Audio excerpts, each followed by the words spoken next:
இதுதான் OnePlus Nord CE4. இது நான் கடைசி 7 நாளாக யூஸ் பண்ணிட்டு இருக்கிறேன். 125,000 செக்மெண்ட்டில் இது எப்படி இருக்குன்றதை பார்க்கலாம். அது மட்டும் இல்லாமல் இந்த பட்ஜெட்டில் இதுதான் பெஸ்ட்டா அப்படின்றத ஃபுல்லாக பார்க்கும்போது உங்களுக்கு கண்டிப்பாக தெரிஞ்சிருக்கும். ஃபர்ஸ்ட் டைமாக நீங்கள் இந்த சேனலுக்கு வரீங்கன்னா welcome to the world of starting point. இங்கே உங்களுக்கு எக்ஸைட்டிங்கான நிறைய ஆப்ஷன் இருக்குது. இங்கே நீங்கள் என் கூட டைரெக்டாக இன்ட்ராக்ட் பண்ணலாம். உங்களுக்கான எல்லா பதிலுமே இங்கே கிடைக்கும். இது ஓரியன்டா ஓகேவா? இப்போ நம்ம ஸ்டார்ட் பண்ணிடலாமா? இந்த ஃபோனை பொறுத்த வரைக்கும் ஃபர்ஸ்ட் பாக்ஸ்லேருந்து ஸ்டார்ட் பண்ணலாம். இது 8GB 128GB வேரியன்ட். ஃபர்ஸ்ட் இதோட பாக்ஸ் ஓப்பன் பண்ணால் சிம் ரிமூவல் டூல் இருந்துச்சு. இதை தவிர்த்து பார்த்தோம்னா சில பேப்பர் ஒர்க்ஸ் அண்ட் ஸ்டிக்கர்ஸ்லாம் இருந்துச்சு. அப்புறம் ரெட் கேபிள் கார்டுக்கான ஆப்ஷன் இருந்துச்சு. இதை நீங்கள் ரிஜிஸ்டர் பண்ணுறீங்கன்னா ஒரு 3 மாதம் அடிஷ்னலாக நீங்கள் வாரண்டி அவைல் பண்ணலாம். அது ஒரு ஆப்ஷனாக இருக்குன்றதை தெரிஞ்சுக்கோங்க. மற்றபடி இங்கே ஃபோன் கேஸோட குவாலிட்டி இந்த பட்ஜெட்டில் நல்லா கொடுத்துருக்காங்க. ரெகுலராக வர கிளியர் கேஸ்க்கு பதிலாக இந்த கேஸ் நல்லாவே இருக்குது. அண்ட் இதோட ஃபோனை இப்போ ஓரமாக வச்சுட்டு வேற என்ன இருக்குன்றதை பார்த்துடலாம். இங்கே Type-C to Type-A கேபிள் இருக்குது. இதை தவிர்த்து பார்த்தோம்னா 100 வாட்கான சார்ஜிங் சப்போர்ட் இங்கே கொடுத்துருக்காங்க. அது பாக்ஸ்லேயே இருக்குது. இப்போ இதெல்லாம் ஓரமாக வச்சுட்டு ஃபோன் எப்படி இருக்குன்றதை பார்த்துடலாம். ஃபர்ஸ்ட் இந்த ஃபோன் மொத்தமாக 2 கலரில் வருது. ஒன்று வந்து வித்தியாசமாக தான் வச்சிருக்காங்க. செலிடான் மார்பிள்னு ஒன்று வச்சிருக்காங்க. இது வந்து டார்க் க்ரோம். இந்த 2 கலர்ஸுமே பார்க்க ஓரளவுக்கு நல்லா தான் இருக்குது. ஆனால் அந்த செலிடான் மார்பிள்ன்ற கலர் ரொம்பவே அட்ராக்டிவாக இருக்கிற மாதிரி இருக்குது. ஃபர்ஸ்ட் இதோட வெயிட்னு பார்த்தோம்னா 186 கிராம் கொடுத்துருக்காங்க. இது ஹோல்டு பண்ண நல்லாவே இருக்கு. அதுல எந்த இஷ்யூமே இருக்கிற மாதிரி நான் ஃபீல் பண்ணல.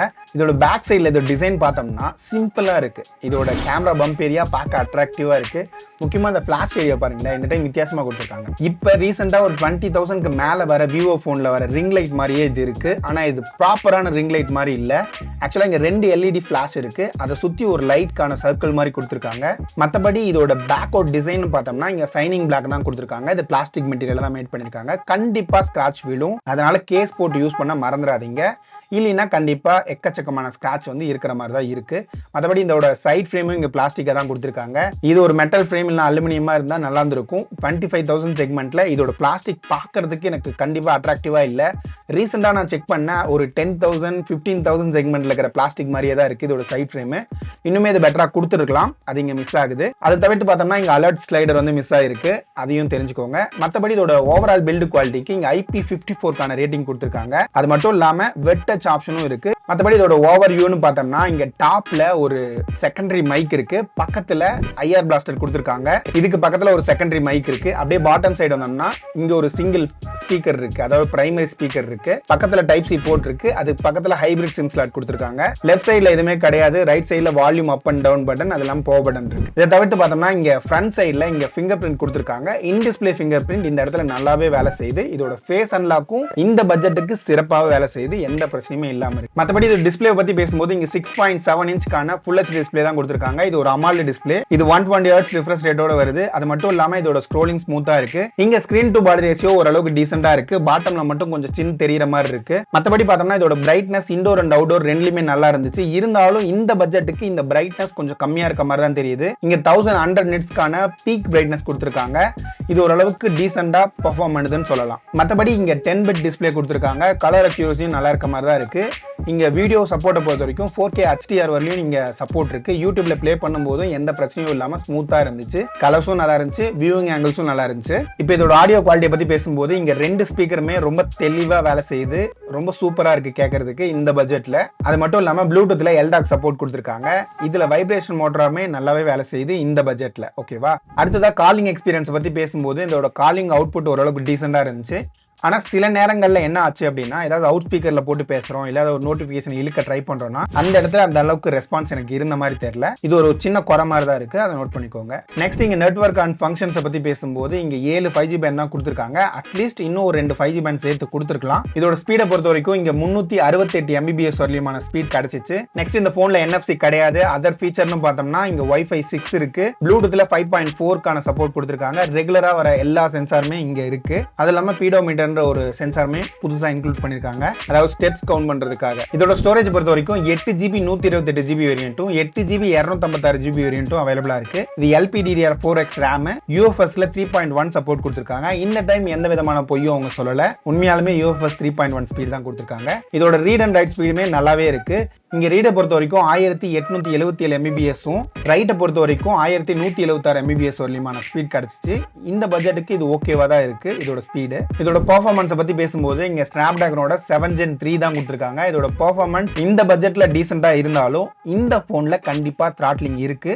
பெஞ்ச்மார்க் ரன் பண்ணும்போது இதோட ஆன்டிடூ பெஞ்ச் மார்க் ரன் பண்ணும்போது இங்கே அரௌண்ட் 6.9 லேக்ஸ்லேருந்து 7.4 லேக்ஸ்க்கான ஸ்கோர் கிடச்சிச்சு. இது டைமென்சிட்டி 7200க்கு ஓரளவுக்கு ஈக்குவலாக இருக்க மாதிரி தான் இருக்குது இந்த இதில். ஆனால் இதோட ரா பர்ஃபார்மன்ஸ் ரொம்பவே அதிகம். த்ராட்லிங்னால தான் இந்த பிரச்சனை இருக்க மாதிரி தெரியுது. இதை கூடிய சீக்கிரம் அவங்க ஸ்டார்ட் பண்ணால் நல்லாயிருக்கும். இது தவிர்த்து கிக் பெஞ்சில் இதோட ஸ்கோர் வந்து ஓரளவுக்கு டீசெண்டாக இருந்துச்சு. இதுவுமே ஓரளவுக்கு ஈக்குவல் டு டைமென்சிட்டி 7200 மாதிரி இருக்குது. மற்றபடி இதை 3D மார்க்கில் ரன் பண்ணும்போது அரௌண்ட் 58%க்கான ஸ்டெபிலிட்டி தான் கிடச்சிச்சு. இது கொஞ்சம் மோசமாக இருக்க மாதிரி தான் தெரியுது. மற்றபடி தெர்மல் த்ராட்டிங்கில் ஒரு 80%க்கான ஸ்டெபிலிட்டி கிடச்சிச்சு. இது எல்லாமே ஆக்சுவல் சினாரியோ பற்றி இப்போ பேசுவோம். ஆக்சுவல் சினாரியோவில் வரும்போது நார்மல் டே டு டே லைஃப்பில் எல்லா ஸ்க்ரோலிங்லேருந்து ஆப் ஓப்பனிங்லேருந்து க்ளோசிங்லேருந்து எல்லாமே ஸ்மூத்தாக தான் இருக்குது. அங்கே மேஜரான ஹீட்டிங்குமே நான் ஃபேஸ் பண்ணல. இது மட்டும் இல்லாமல் இப்போ கேமிங் எக்ஸ்பீரியன்ஸை பற்றி பேசும்போது டைமென்சிட்டியில் 7200 கம்பேர் பண்ணும்போது இதோட கேமிங் எக்ஸ்பீரியன்ஸ் ரொம்பவே ஸ்மூத்தாக இருந்துச்சு. எனக்கு ஒரு லேக் கூட எங்கேயுமே ஃபீல் பண்ணல. 60 FPS கேம் பிளே பண்ண முடியும். இங்கே வந்து கேம் பிளே ரொம்பவே சூப்பராக இருக்குது. நான் விவோ T3, ஐக்கோட Z9, அது இல்லாமல் நத்திங் ஃபோன் 2A இதெல்லாம் கம்பேர் பண்ணும்போது இதில் ரொம்பவே ஸ்மூத்தான எக்ஸ்பீரியன்ஸ் கிடச்சிச்சு. ஸோ கேமிங்காக ஒரு ஃபோன் அண்டர் 25Kல பார்க்குறீங்கன்னா கண்டிப்பாக அதை நீங்கள் கன்சிடர் பண்ணலாம். கேம் பிளேல ஹீட் மேனேஜ்மெண்ட் நல்லா இருந்துச்சு. ஒரு 1 hour ப்ளே பண்ணும்போது ஒரு 39.5% வரலியமா தான் ஹீட்டிங் ஃபீல் ஆச்சு. இது ரொம்பவே நார்மல் தான். ஏன்னா யூஸ்வலாக இந்த டைமில் ஒரு 41, 42 வரலையும் டெம்பரேச்சர் போகும் அதர் ஃபோனில். அதை கம்பேர் பண்ணும்போது இங்கே ஹீட் மேனேஜ்மெண்ட் நார்மல் லைஃப்பில் நல்லாவே இங்கே மேனேஜ் பண்ணுதுன்னு சொல்லலாம். நெக்ஸ்ட் பேட்டரிஸை பற்றி பேசும்போது இங்கே 5500 mAh பேட்டரி கொடுத்துருக்காங்க. இந்த வெயிட் கம்மியாக இருக்கிற ஃபோனில் 500 mAh அதிகமாக பேட்டரி கொடுத்துருக்க மாதிரி இருக்கு. இதோட சார்ஜிங் ஸ்பீட் தான் இங்கே ஹைலைட்டு. இந்த செக்மெண்ட்டில் 100 வாட்க்கான ஃபாஸ்ட் சார்ஜிங் இருக்கு. இதோட சார்ஜிங் ஸ்பீடை பொறுத்த வரைக்கும் ஒரு 14லேருந்து 15 நிமிஷத்துக்குள்ள 50%க்கான சார்ஜிங் ஆயிடுது. இது பிராண்ட் கிளைம் பண்றது பார்த்தோம்னா 29 நிமிஷத்துல 100% சார்ஜ் ஆகும்னு கிளைம் பண்ணியிருக்காங்க. நம்ம ஆக்சுவல் டெஸ்டிங் ஒரு 34 நிமிஷத்துல ஃபுல் சார்ஜ் ஆயிடுச்சு. சில சினாரியோஸ்ல மறுபடியும் ரிப்பீட்டட் டெஸ்ட்ல 37 நிமிஷத்துல ஃபுல் சார்ஜ் ஆச்சு. So close to the brand சொல்ற அளவுக்கு தான் இதோட சார்ஜிங் ஸ்பீட் இருக்கு. இதுலயுமே எந்த குறையும் இருக்க மாதிரி தெரியல. ஆனா போன் கூலா தான் இருக்கு சார்ஜ் பண்ணும்போது. ஆனா சார்ஜிங் அடாப்டர் நல்லாவே ஹீட் ஆகுது. ஸோ முடிஞ்ச அளவு வென்டிலேஷன், அதாவது காற்றோட்டம் அதிகமா இருக்கிற ரூம்ல நீங்க சார்ஜ் பண்ண ட்ரை பண்ணுங்க. அப்ப இதோட ஸ்டெபிலிட்டி ஓரளவுக்கு நல்லா இருக்கும். இல்லைன்னா கண்டிப்பா நீங்க சார்ஜிங் அடாப்டர் தொடும்போது ஹீட்டை நல்லாவே ஃபீல் பண்ணுவீங்க. இப்போ ஸ்க்ரீன் ஆன் டைமுக்கு வருவோம். ஸ்க்ரீன் ஆன் டைம் பொறுத்த வரைக்கும் எனக்கு 7 ஹவர்ஸ்க்கான ஸ்க்ரீன் ஆன் டைம் கிடைச்சு. ரொம்ப ஹெவியான இன்டென்ஸ் யூசேஜில் உங்கள் யூசேஜ் சினாரியாக்காக நான் நிறைய டெஸ்டிங் பண்ணி வச்சிருக்கேன். இதுக்காக நான் நிறைய டைமும் ஸ்பெண்ட் பண்ணியிருக்கேன். முன்னாடியே சொன்ன மாதிரி தான் இதோட அவுட்புட்டை பொறுத்த வரைக்கும் இந்த டெஸ்டிங் எல்லாமே ரிஃப்ரெஷ் ரேட் வந்து ஆட்டோவில் தான் பண்ணியிருக்கேன். பிரைட்னஸ் மேனுவலில் 60% வரலியமான பிரைட்னஸ், வால்யூம் லெவல் 100% இருந்துச்சு. இங்கே ரூம் டெம்பரேச்சர் 36லேருந்து 37 டிகிரி செல்சியஸ் மென்ஷன் பண்ணியிருக்கேன். வைஃபை ஸ்பீடை பொறுத்த வரைக்கும் 60 Mbps வரலியமான ஸ்பீடில் தான் இந்த டெஸ்டிங்லாம் பண்ணியிருக்கேன். எந்தெந்த அப்ளிகேஷன் எவ்வளோ கன்சூம் பண்ணுறதை இங்கே நான் மென்ஷன் பண்ணியிருக்கேன். இந்த பேட்டரி சைஸுக்கு ஒரு சில அப்ளிகேஷன் அந்தளவுக்கு ஆப்டிமைஸ்டாக இல்லாத மாதிரி தான் ஃபீல் ஆகுது. முக்கியமாக கேமராவில் வீடியோ அண்ட் ஃபோட்டோஸ் எடுக்கும்போது நிறையவே பேட்டரி கன்சூம் பண்ணுற மாதிரி தெரியுது. ஆனால் மற்ற என்டர்டைன்மெண்ட் ஏரியாவில் பேட்டரி நல்லாவே தாங்குதுன்ற மாதிரி தான் இருக்குது. ஸோ நீங்கள் இந்த ஃபோனை வச்சுருக்கீங்க, இல்லை நீங்கள் ஃபோனை வாங்க போகிறீங்கன்னா உங்களோட யூசேஜை பொறுத்து எனக்கு எந்த அளவுக்கு ஸ்க்ரீன் ஆன் டைம் கிடச்சிச்சு அப்படின்னு நீங்கள் தோணும்ல, அதை நீங்கள் கீழே இருக்கிற கமெண்ட்ஸில் சொல்லுங்கள். ஸோ மற்றவங்களுக்கும் அது யூஸ்ஃபுல்லாக இருக்கும். இப்போ இதோட கேமரா பர்ஃபார்மன்ஸை பற்றி பேசுவோம். இங்கே கேமரா பொறுத்த வரைக்கும் லாஸ்ட் இயரை கம்பேர் பண்ணும்போது டவுன்கிரேட் பண்ண சென்சார் தான் கொடுத்துருக்காங்க. இருந்தாலும் இது ஆக்சுவலான டவுன்கிரேட் மாதிரி எனக்கு தெரில. இதோட பர்ஃபார்மன்ஸ் நல்லா தான் இருந்துச்சு. ஃபர்ஸ்ட் இந்த சென்சார் பத்தி பேசிடலாம். இங்க 50 MB Sony light centre sensor தான் யூஸ் பண்ணிருக்காங்க. Secondary sensor 8 MB ultra wide sensor, ஃப்ரண்ட்ல 16 MB சென்சார் கொடுத்திருக்காங்க. இதுல பேக்ல நார்மல் போட்டோஸ்ல கலர்ஸ் நல்லா இருக்கு, டீடைல்ஸ் நல்லா இருக்கு, டைனமிக் ரேஞ்சுமே நல்லாவே இருக்கு. ஆனா சில நேரத்துல கையோட கலர்ஸ் இந்த நாட் சீரிஸ்ல வர அந்த ப்ளூ கலர் மாதிரியே இருக்கு. அதை கொஞ்சம் ஃபைன் டியூன் பண்ணா நல்லா இருக்கும். மற்றபடி எல்லா லைட் கண்டிஷன்லுமே நல்லாவே பெர்ஃபார்ம் பண்ணுச்சு. நெக்ஸ்ட் இதோட பேக்ல போர்ட்ரேட்ஸை பொறுத்த வரைக்கும் இதோட மேக்ஸிமம் ஏரியால இதோட பெர்ஃபார்மன்ஸ் நல்லாவே இருந்துச்சு. எட்ஜ் ரிடக்ஷன் நல்லா இருந்துச்சு, கலர்ஸ்லாம் நல்லா இருந்துச்சு. மற்றபடி பேக்ல ஆர்ஸான லைட் அடிக்கும் போது ஒரு சில நேரங்களில் லென்ஸ் ஃபிளார் இருக்கு. இதை தவிர்த்து இதுல குறைன்னு பார்த்தோம்னா 125,000 செக்மெண்ட்ல இப்போ 120,000 செக்மெண்ட்ல 2xல போர்ட்ரேட் சப்போர்ட் இருக்கு. அது இங்க மிஸ் ஆகுது. நாட் சீரியஸ்க்காக அதை கட் பண்ணி தூக்கி இருக்க மாதிரி இருக்கு.